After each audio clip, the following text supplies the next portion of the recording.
কোরআনে আছে ওয়াহাল্লাল্লাহুল বাইয়া ওয়া হাররামার রিবা, সুদকে হারাম করেছি, ব্যবসাকে হালাল করেছি।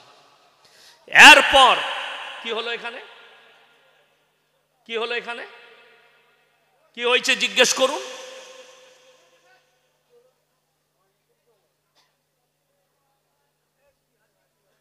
জলসা কিসের জন্য করেছেন আপনারা? কমিটি ছেলেরা কই? কেন করেছেন জলসা? আমাকে ডেকে মজাক করার জন্য? জীবনে আমার মতো বক্তাকে আর দাওয়াত দিবেন না আপনারা, আপনাদেরকে বলে যাচ্ছি।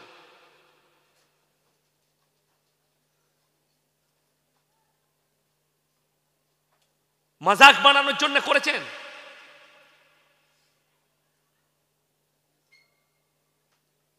বেয়াদবির একটা শেষ থাকে, সীমা থাকে।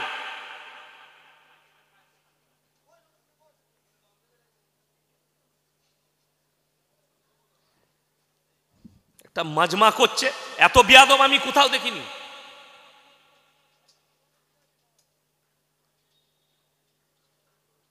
গল্প গুজব করে ছেড়ে দিয়ে পালিয়ে যাবো আমি।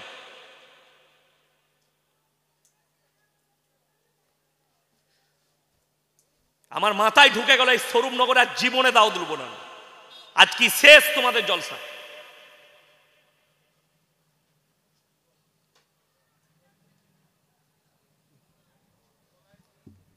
লোকে বলবে বক্তারা রেগে যায়। এই বিয়াদবি কখনো মানা যায়? হাসি মজাক ঠাট্টা করছে, কোরআন হাদিসের আলোচনা চলছে। গাঁজা মদ খাওগা, এগুলো মাতাল ছাড়া আর কিছু নয়। জলসা দিয়ে কি লাভ হবে? ড্যান্স করবে আগামী থেকে এখানে।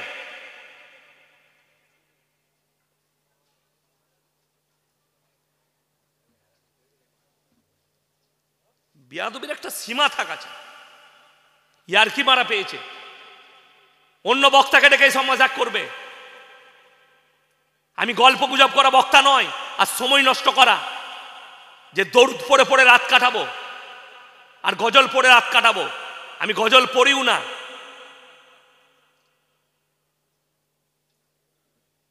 বসবে না, ঘর যেতে বলেছি তো আমি, ঘরে গিয়ে সৌগা। মেলা বসাইছে, মেলাতে যাও, ওইখানে মজাক করো।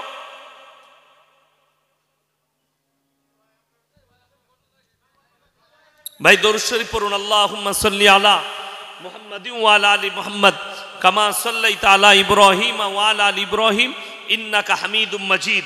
আল্লাহুম্মা বারিক আলা মুহাম্মাদিন ওয়া আলা আলি মুহাম্মাদ কামা বারাকতা আলা ইব্রাহিম ওয়া আলা আলি ইব্রাহিম ইন্নাকা হামিদুম মাজিদ।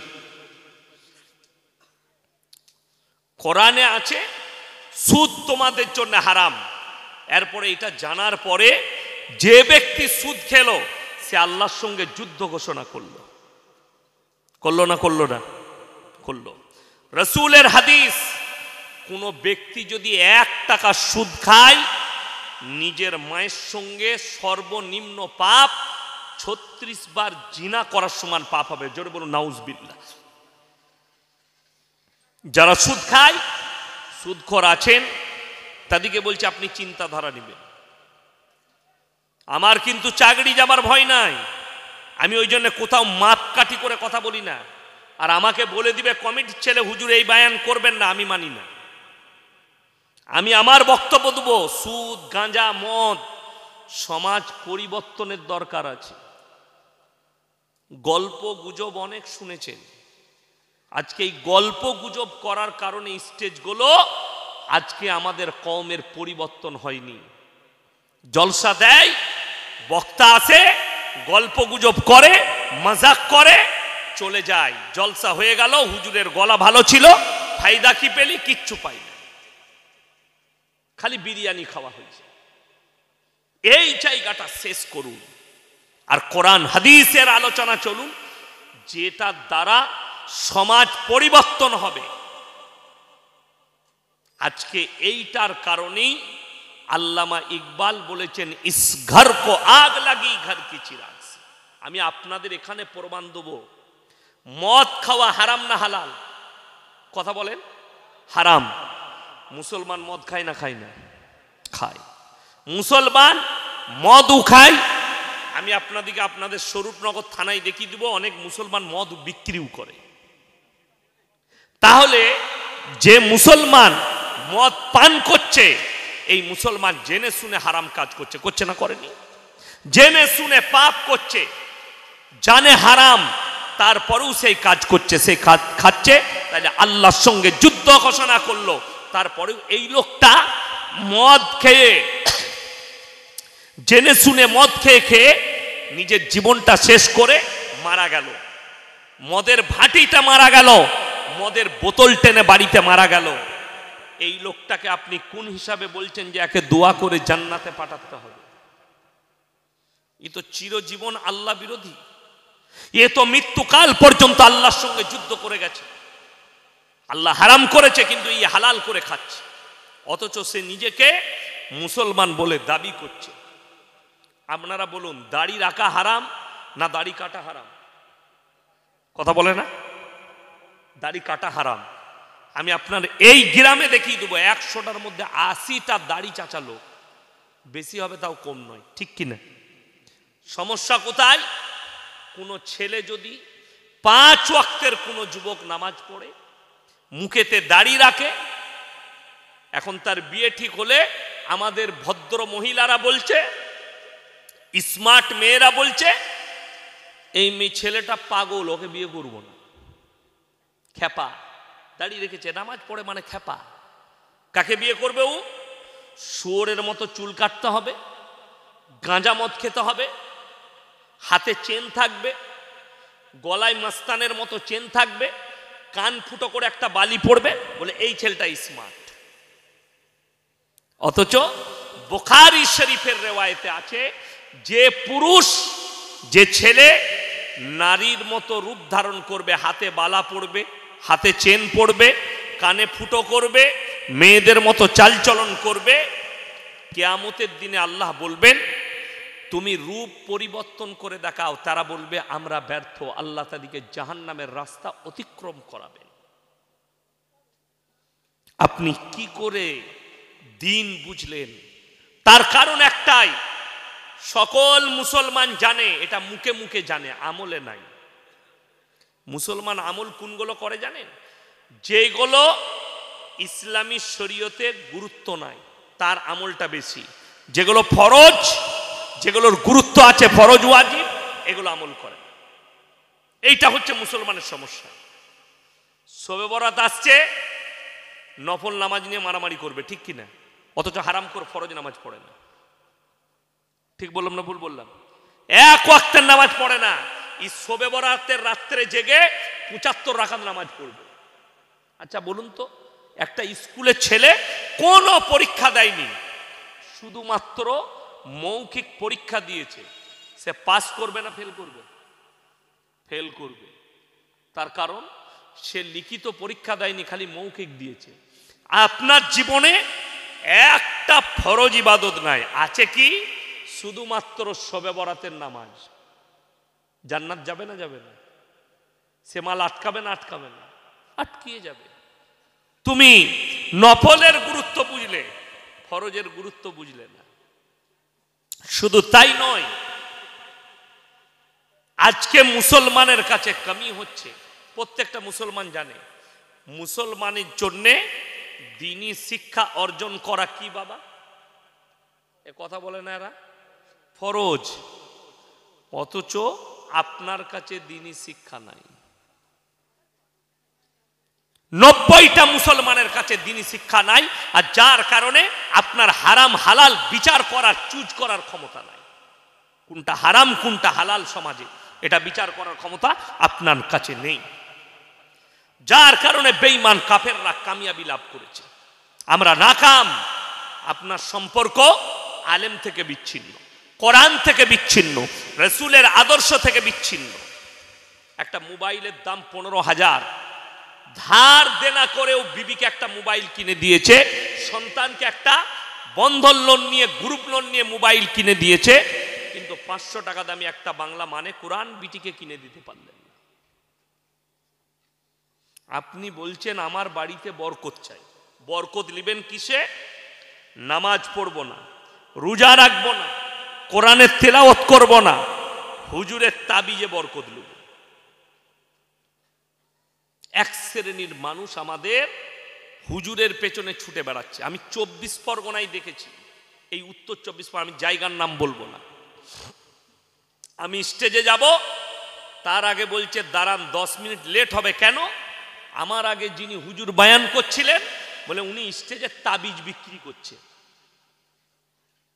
এই উত্তর 24, আমি জায়গার নাম বলবো না আর হুজুরেরও নাম বলবো না, সে তাবিজ বিক্রি করছে আল্লাহর কসম স্টেজে, আর মানুষ কিনছে। এই তাবিজটা ছেলে হবে 501 টাকা দাম, এই তাবিজটায় ক্যান্সার ভালো হবে 2101 টাকা দাম। এইভাবে তাবিজগুলো স্টেজে বিক্রি করছেন। তেনার বিক্রি হয়ে গেল, আমি গেলাম, আমি বললাম বরকতের তাবিজ কে কে নিয়েছে? হাত তুলল। আমি বললাম বাবা তোমার ক টাকা ইনকাম? হুজুর মাসে আমি 30,000 ইনকাম করি। আলহামদুলিল্লাহ, 30,000 ইনকামটাই কম পড়েছে, তাই বরকতের তাবিজ নিবে। আমি বললাম তোমার ইমামের বেতন কত? 6,000। ইমাম সাহেবের বেতন 6,000। আমি বললাম তাবিজে যদি তোমার বরকত হবে, তাহলে এরকম বুকা হুজুর কেউ আছে যে লোককে বড় লোক করে নিজে গরিব থাকবে? কথা বলে না? আমার মাদ্রাসায় আমার 11,000 টাকা বেতন, আমার আব্বার মাদ্রাসায়। তো আমাকে যদি আপনাদের গ্রামের কেউ বলে হুজুর যখন বর্ধমান থেকে এসছেন একটা বরকতের তাবিজ দিয়ে যান, তোমার ইনকাম কত বাবা? বলে মাসে 50,000। তাহলে তাবিজটা ওকে আগে লাগবে না আমাকে লাগবে? আগে আমাকে লাগবে। ও তো 50,000 টাকা ইনকাম করে, আমার 11,000 ইনকাম। এই জিনিসটা বুঝতে আপনি পারেননি, তার কারণ হচ্ছে আপনার কাছে দিন নাই, আপনার কাছে দিনই শিক্ষা নেই, আপনার কাছে আপনার বাড়িতে কোরআন হাদিসের চর্চা নেই। তা না হলে রাসূল সাল্লাল্লাহু আলাইহি সাল্লামের হাদিস আপনি যদি আমল করতেন, আর মুসলমান যদি আমল করে, ধন সম্পদ বড় জিনিস নয়। আল্লাহর হাবিব সাল্লাল্লাহু আলাইহি সাল্লাম দুটো হাদিস বর্ণনা করলেন। নাম্বার 1, যারা আল্লাহর রাস্তায় দ্বীনের পথে থাকবে আমি আল্লাহ মৃত্যুকাল পর্যন্ত তাদেরকে ইজ্জতের রুজি দান করব। নাম্বার 2, যারা 5 ওয়াক্তের নামাজি হবে মৃত্যুকাল পর্যন্ত তাদের রুজিতে কোনোদিন আল্লাহ কমি দিবেন না। জোরে বলুন সুবহানাল্লাহ। আমাদের সমাজের লোক মসজিদে দোয়া কি করে?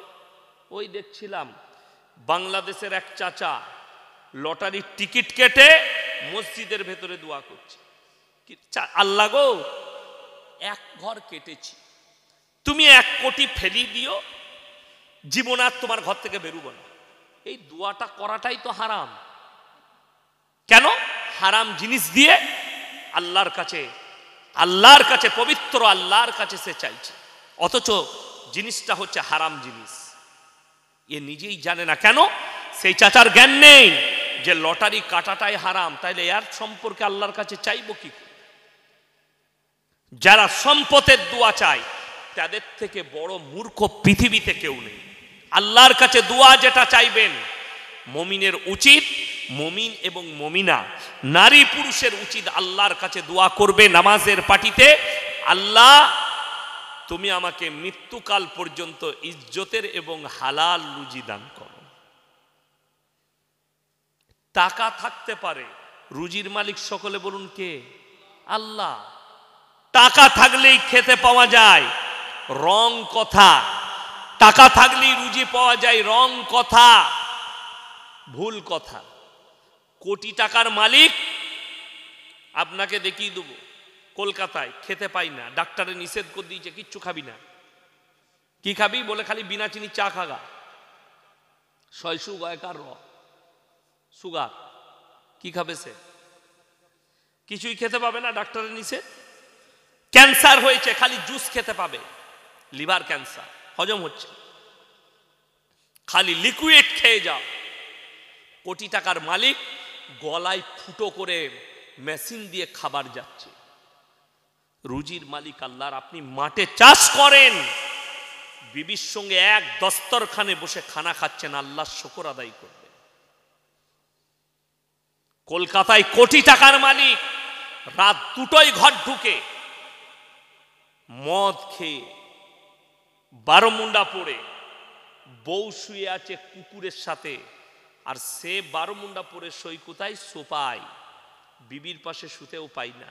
আর আপনি চাষিবাসী লোক, সন্ধ্যেবেলায় সবজি বেচে এসে স্বরূপনগর থেকে একটু আলু বেচে এসে রেশান নামাজ মসজিদে পড়তে পেরেছেন, আর বিবির দস্তরখানে বসে ডাল আলু দিয়ে ভাত খেয়েছেন, আর বিবির গলায় হাত রেখে ফজর পর্যন্ত ঘুমাচ্ছেন, সিজদায় পড়ে কাঁদবেন, আল্লাহ আমার থেকে দামি সুখী আর পৃথিবীতে কেউ নাই।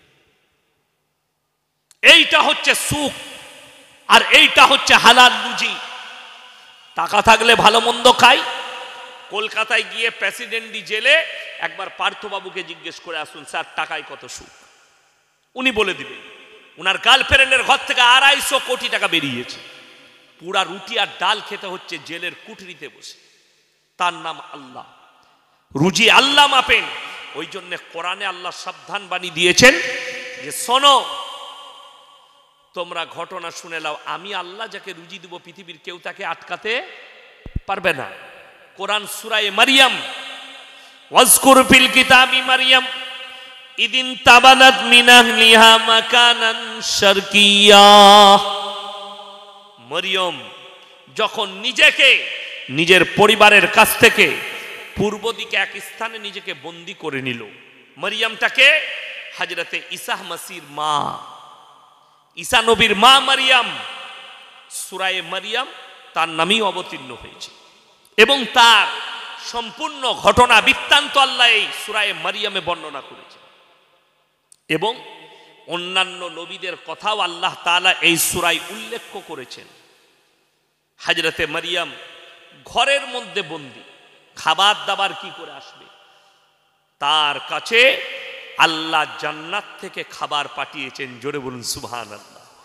হযরতে জাকারিয়া যখন দেখলেন এত ভালো মন্দ ওর খাঞ্চায়, যে ফলগুলো পৃথিবীর কোনো ফল নয়, আশ্চর্য রকম ফল যেটা পৃথিবীর মানুষ কোনোদিন দেখেনি, মারিয়ামকে বললেন, ক্বালা ইয়া মারিয়ামু আন্না লাকি হাদা, হে মারিয়াম এই সমস্ত ভালো মন্দ খাবার দাবার কোথা থেকে পাচ্ছ?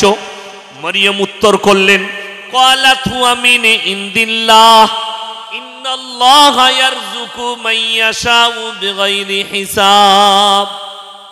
আল্লাহ যাকে ভালোবাসেন, যাকে পছন্দ করেন, তাকে বেসুমার রিজক দান করেন। কোথা থেকে দেব, কেমন করে দেব, আমি আল্লাহ ছাড়া পৃথিবীর কেউ জানে না। জোরে বলুন সুবহানাল্লাহ। আমি আল্লাহ জানি কাকে কোথা থেকে দেব, কেমন করে দেব, আমি আল্লাহ ছাড়া পৃথিবীর কেউ জানে না।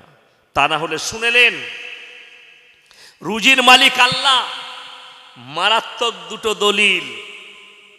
নাম্বার 1, এই বছরের ভেতরে আল্লাহ তাআলা 2024 সালে দুটো জালিম বাদশাকে, তানাশাহীকে আল্লাহ রাঁধা ভাত খেতে দেয়নি। রুজির মালিক আল্লাহ সেরকম। নাম্বার 1, বাংলাদেশের হাসিনা সরকার, রাজহাঁসের মাংস রান্না হয়েছে তার কিচেনে, পাতি হাঁসের মাংস রান্না হয়েছে, পাম্পলেট মাছ, ইলিশ, ভাবতা, বিভিন্ন রকম আইটেম, চাটনি, পাঁপড় তার কিচেনে রান্না হয়ে রেডি।